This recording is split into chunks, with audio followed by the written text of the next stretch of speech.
Can we heal from abandonment? Can we heal from rejection? Is there such thing of getting over something like that? And what does it look like to move through the process? If we can't get over something, can we grow through it? And what does that look like to find healing and freedom from past abandonment and rejection? Today we're going to talk about it.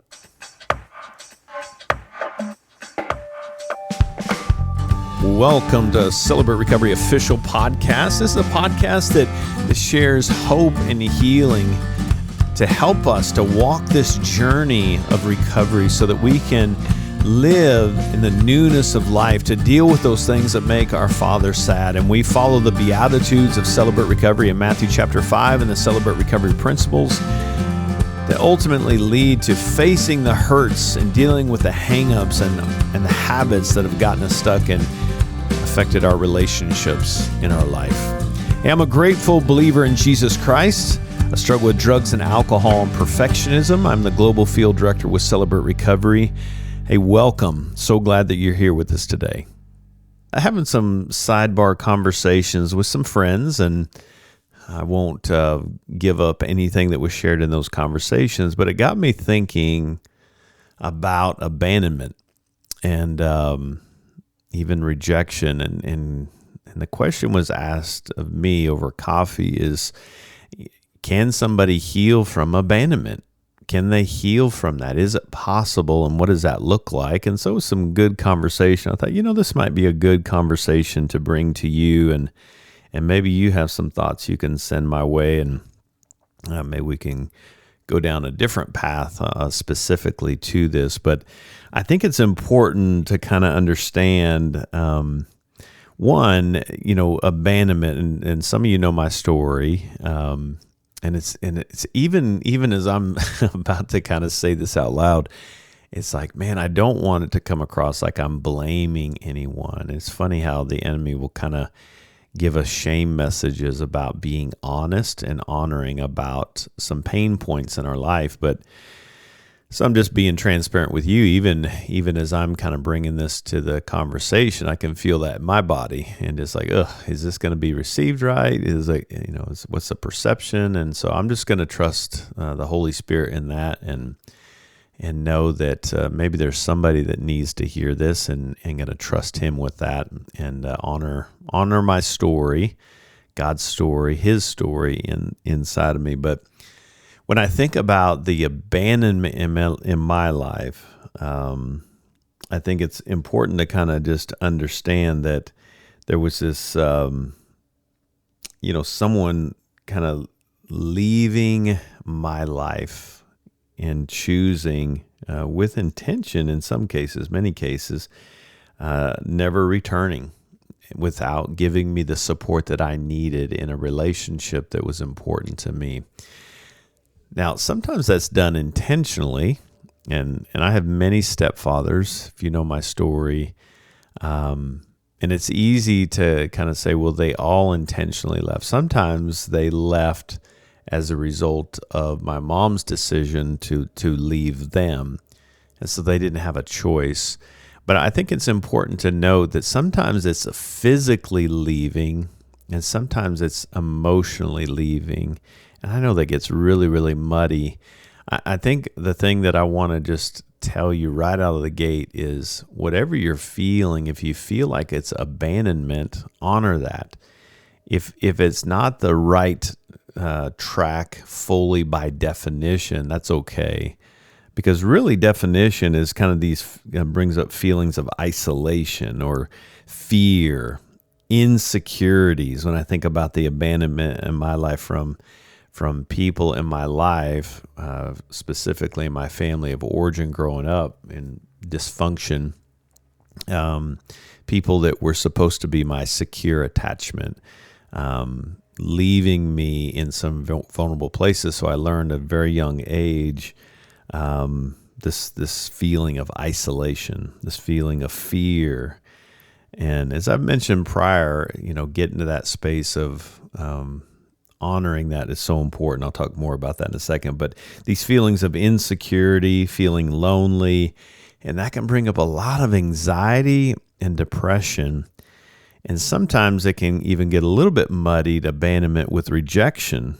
And this is kind of this place of somebody dismissing me, in this case with my upbringing with stepfathers and even my mom on different levels, refusing or dismissing me. Maybe it's because of a perceived flaw, because I did something that didn't meet an expectation, or my inadequacies, or whatever that is. And that can kind of leave me, and did leave me, in a place of feeling unwanted, feeling unaccepted, these feelings of inadequacy. I mean, if it was triggered by you leaving me or rejecting me was triggered by an inadequacy or flaw, why wouldn't I feel a place of inadequacy or shame or low self-esteem, this insecurity?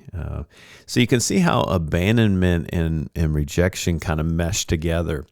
It's kind of like when we do our inventory, we have kind of the damage and the effect.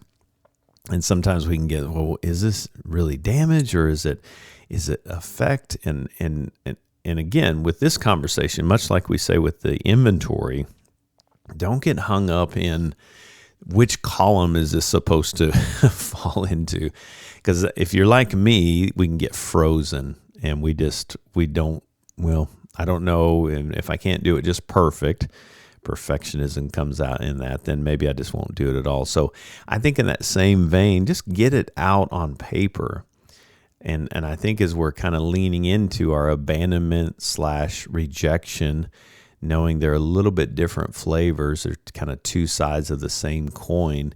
It doesn't matter which side you're looking at. If it's feelings of isolation, fear, insecurity, in a place of abandonment because someone has left you physically, maybe emotionally, or if it's a place of feeling rejection because somebody's dismissed me, maybe because of a perceived or actual flaw, and it's left me feeling shame and inadequacy, low self-esteem, whatever, is honoring that. This is what I'm feeling. I feel abandoned by you. I feel like you left me, and everything in my body says, I'm not enough to you. I'm unwanted. I'm unaccepted. And so I think in this space, as we're kind of leaning into it, it's good to kind of understand is through that question of, can I heal? Can I heal from abandonment? Do I get over this place of rejection / abandonment? And the reality is, you don't ever get over something like that, especially if it's physically, if you have a parental guide in your life, somebody that was a model for you to be that safe protection, a covering, a place of security that's there to fight for you and be an advocate for you, etc. And they abandoned those responsibilities. I don't know that you get over that, and I hope that doesn't bring discouragement. But I think it's good just to acknowledge that you don't get over that, but you can grow through that.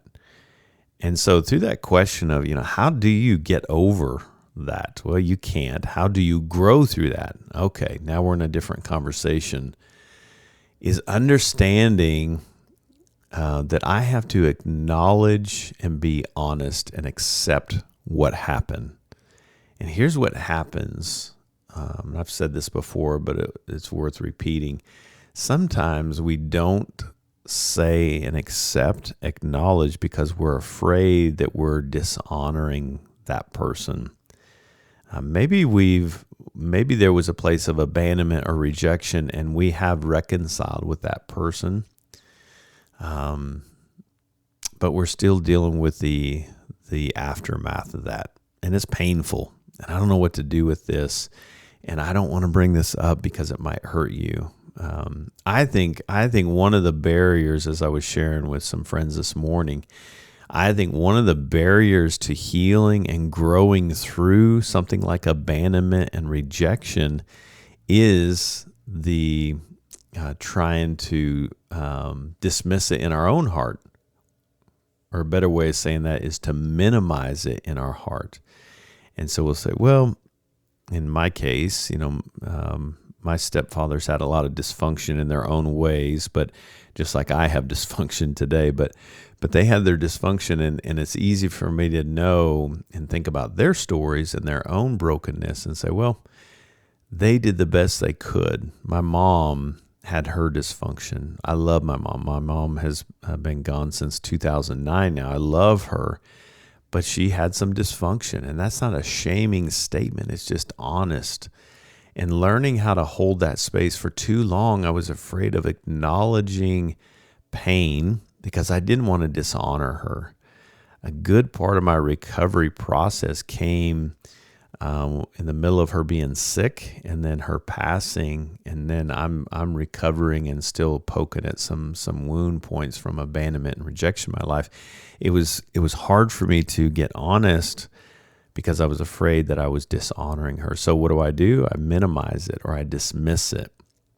And again, we have these ditches that we fall into. We either go strong to avoid it, and I think dismissing that or minimizing it is a way of avoiding it, or we go way over here to this other ditch, and that's this place of indulgence. Because if we're not acknowledging the pain, we do have to find something that we'll indulge in to make us feel better, because we're not wired to shove it down. And for me, it was interesting. Even this morning, it kind of brought up some thoughts and thinking about what are the good reasons why I minimize or dismiss my pain. Yes, one is to, I don't want to dishonor my mom. I don't want to shame her, but there's not a bone in my body trying to shame her. But that was kind of a first lens in that space that would keep me from facing the pain. But I think also it's trying to lean into my own story and what did I learn about emotions growing up? It's often a question that I'll ask, especially in a therapy setting, is in your growing up years, what did you learn about comfort? What did you learn about emotions and receiving and extending comfort? What did you learn, whether it was overtly stated or covertly stated? And what I mean by covert. So if I showed sadness growing up, my mom struggled with, she was bipolar. I think back then they called it manic depressant, but she was bipolar. So she'd have these extreme highs and extreme lows, and that manifested itself in action tendencies of a lot of addictions and some really unhealthy relationships and promiscuity and such. But she would have these extreme highs and especially extreme lows. So back to my story, if I showed sadness around my mom, it would spin her out. She would get into a dark place. And so covertly, what did I learn? Sadness is bad. People get upset when I'm sad. So what's the result? I can't process my sadness. And then anxiety and depression creeps in. And there's a sense of rejection in that. My flaw of not being able to hide my sadness actually created rejection. My mom couldn't be there. She couldn't show up for me. I wanted and I needed her to, but I didn't know it in the moment. But to know that somehow my sadness was too much, and so I experienced this place of rejection. And in many ways, emotionally, I felt abandoned. Now, textbook, did she abandon me? No, she was still there, but she did abandon me on many levels. Not intentionally. She wasn't trying to do that. She had her own stuff that she was trying to process in her own life. And this is why it's so important for us to address our own pain in our own life, because it will bleed on others who didn't cut us. One of those quote, I don't remember who said that, but just if we don't deal with what cut us, we will bleed on those who didn't cut us. And so facing those hurts. So it was important for me in my life to kind of acknowledge what are the good reasons why I might not show this sadness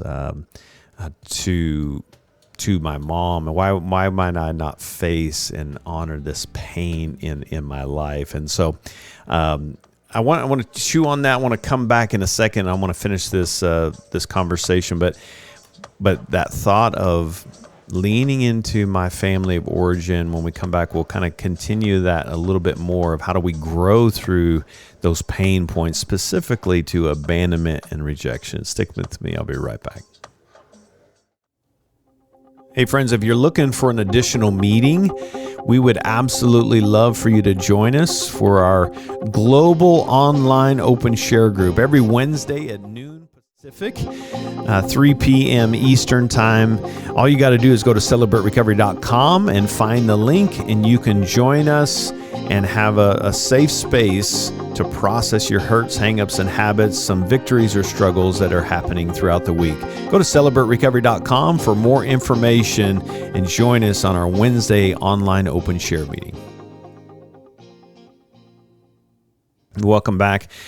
Continuing the conversation around just facing our abandonment and our rejection in our life, and how do we grow through that. So right before the break, I was kind of unpacking that. What would happen around my family of origin when I showed pain? So if I showed sadness, for me, as I was saying, my mom would spin out. So I learned covertly, don't talk about sadness. And so what was the result?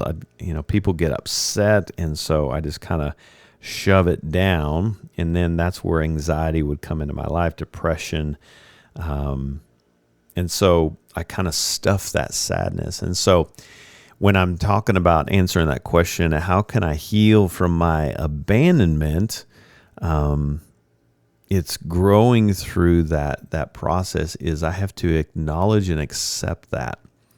And if I can, I need to understand and kind of lean into that and say, am I afraid I'm going to shame the people around me, this place of abandonment or rejection? Do I need to lean into that?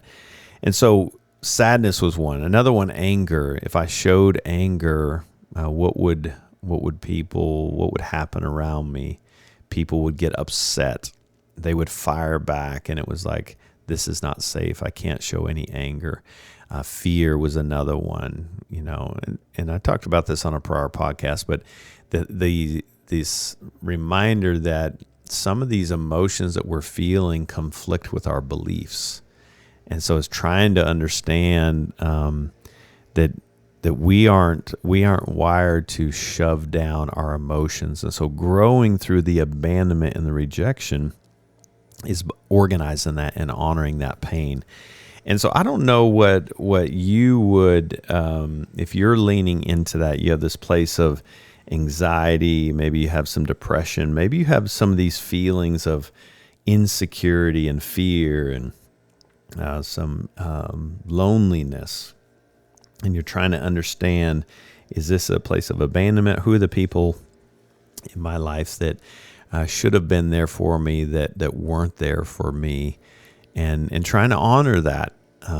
Again, not to make an excuse. And sometimes we're afraid to honor that because it's like, am I going to make this my identity?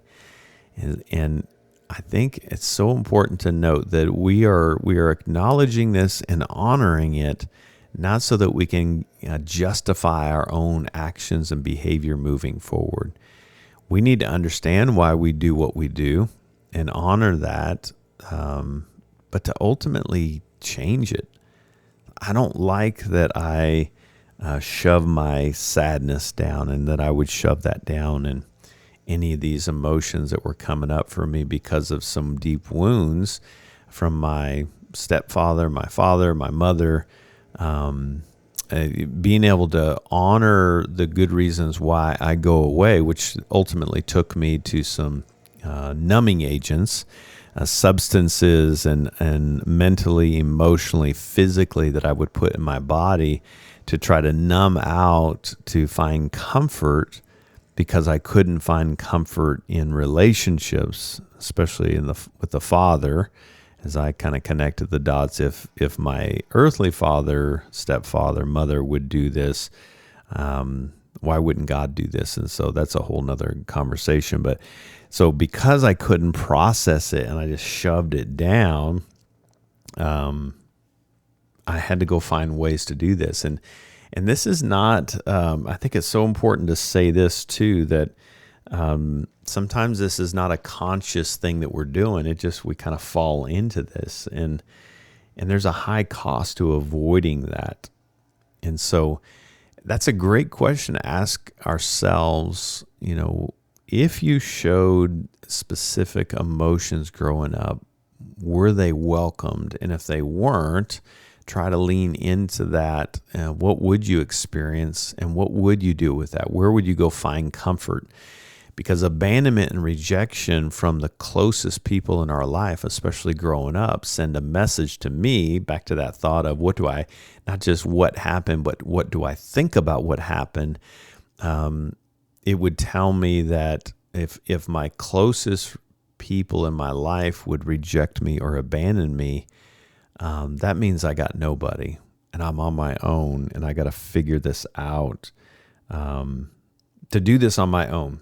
And so in that space, lean into that and ask those hard questions, not to get stuck there, but to make sense of that so that we can organize that and get to a better space of being able to kind of organize the pain. So are you minimizing the pain because you don't want to hurt those people, you don't want to shame those people, or are you minimizing it because somewhere along the line, you learn that if you show this, it doesn't go well with the relationships around you? Both of those are important questions to ask.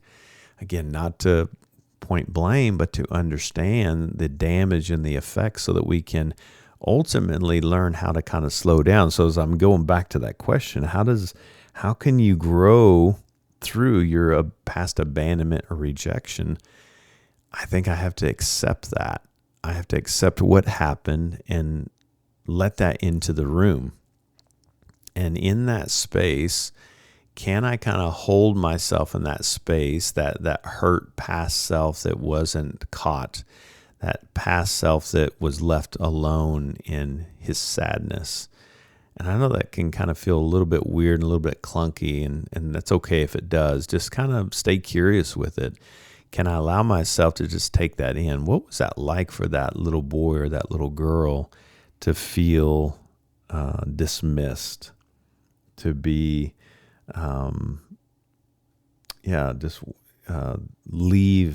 left behind, to leave that little boy or that little girl behind, and not giving you that younger self the support that you need? Again, we're not trying to get stuck there, but if we can go back and honor that part of ourself as that little child, and be able to receive that as that little child, to trust that and to feel that compassion, that empathy, maybe for the first time being heard in our pain, and put that into words. What was that like? To talk about the fear and the insecurity, and living a life feeling fear and insecurity or loneliness or even shame, inadequacy, a low self-esteem, insecurity, whatever that is, through abandonment and or rejection. What do you find yourself doing in that space? Okay, it makes sense that maybe you went to some numbing agents like Rodney did to feed your mind, your physical, your emotional, to numb yourself out because you weren't getting it the way God wired you, and that's through relationships. With God first and foremost, with Jesus Christ, but then with others. There's such a powerful value in having each other in this space. So it makes sense why I do what I do. And so this is why it's so important. We don't start backwards and say, let's just fix all your behaviors so that life will be better. Because let's be honest, a lot of us know how to behave.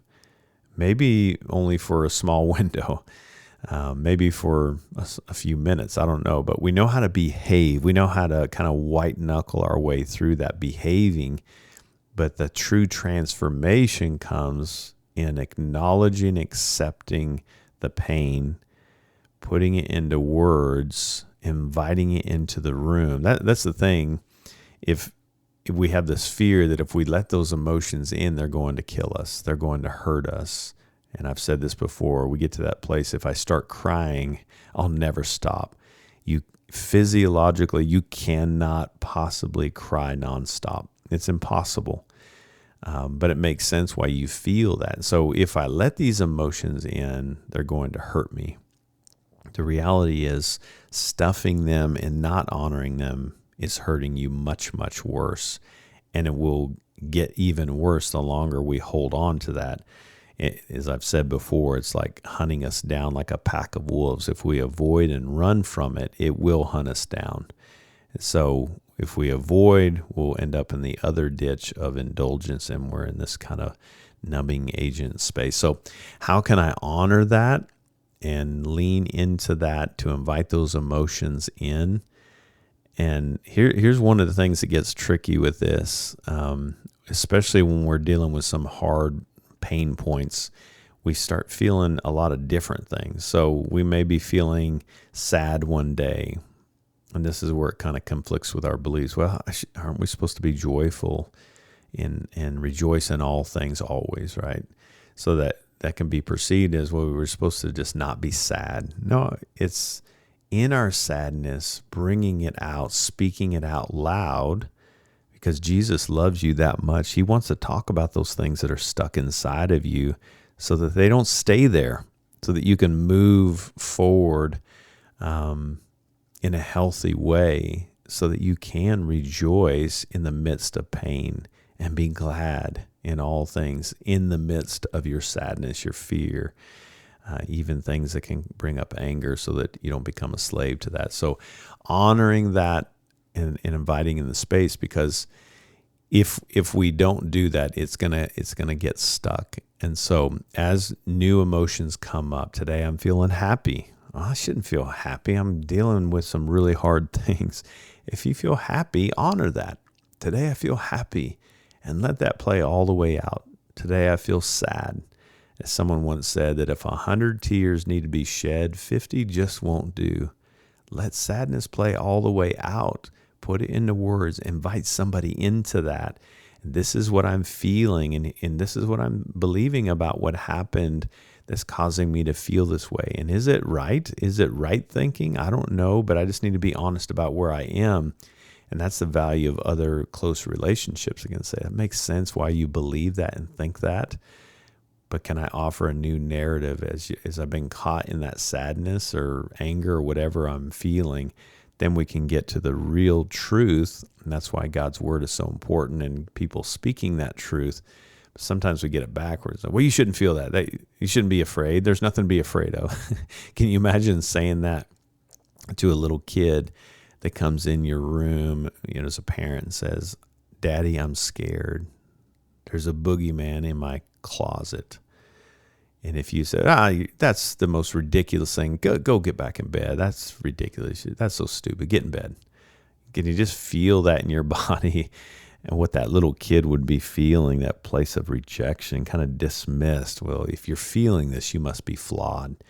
And I think the greatest thing we can do in growing through our past abandonment and rejection is just being honoring and accepting of what happened, and put that into words, and then share that, express that. I was sharing with some students this past weekend. Sometimes with depression, we think, well, if you just don't want to be depressed, just be happy. But I don't think that's the opposite of depression. It's really expression, because we get so numb and frozen, we don't know how to express anything. And so it's just starting slow, and what am I feeling right now? And just trying to express it. Even saying, I feel numb right now, is a good first step. I don't know if I feel sad, but sometimes when I'm in a funk with me and my wife, I don't know what's wrong. I just feel off. And that little acknowledgement and accepting that helps kind of regulate my body, my mind, my heart in that space, because I'm inviting someone in and being honest. And then I start kind of getting into, as I build a tolerance and a better understanding of my life and my heart, then my vocabulary starts to grow in that space. But learning how to kind of just honor that, put it expression in that space, inviting safe people, not just anybody's going to hear about this, but safe people, inviting Jesus into this. I mean, why did he say, come to me? In fact, Proverbs 4 talks about guarding our heart, for everything in life flows from it.